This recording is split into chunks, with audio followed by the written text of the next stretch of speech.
Argentine superstar Lionel মেসিকে তখন Neymar সম্পর্কে জিজ্ঞেস করা হয়, তিনি বলেন, কোনো সন্দেহ ছাড়াই নেইমার জুনিয়র বিশ্বসেরা এবং আমি তাকে মন থেকে খুব পছন্দ করি।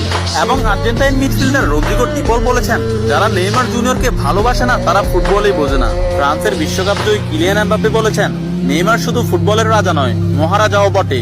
আর্জেন্টাইন গোলকিপার এমিলিয়ানো মার্টিনেজ বলেছেন, আমি নেইমার জুনিয়রের অনেক বড় ভক্ত। আর্জেন্টাইন বিশ্বকাপ জয়ী তারকা ডিয়েগো ম্যারাডোনা বলেছেন, আগামী 10 বছরে 10 জন মেসি আসবে, কিন্তু আগামী 10,000 বছরেও একজন নেইমার আসবে না। হল্যান্ড ও বার্সেলোনা স্ট্রাইকার রবার্ট লেভানডস্কি বলেছেন, নেইমারের মতো ফুটবলার জন্ম নিতে হলে আপনাকে 100 বছর অপেক্ষা করতে হবে। তাছাড়া ইংল্যান্ডের প্রিন্স ডেভিড বেকহাম বলেছেন, আজ পর্যন্ত এমন কোন ফুটবলার আমি দেখিনি যার ভেতর নেইমারের মতো ফুটবল আইকিউ আছে, এবং ফুটবলের ক্ষেত্রে কেউই নেইমারের লেভেলের নয়, সে দুর্দান্ত। এবং আর্জেন্টাইন বিশ্বকাপ জয়ী তারকা অ্যানহেল ডি মারিয়া বলেছেন, নেইমারের সাথে যে কোনো প্লেয়ারের তুলনা করা অপরাধ। ফ্রান্সের বিশ্বকাপ জয়ী তারকা কারিম বেনজেমা বলেছেন, যারা নেইমারকে নিয়ে সমালোচনা করেন তারা ফুটবল বোঝেন না।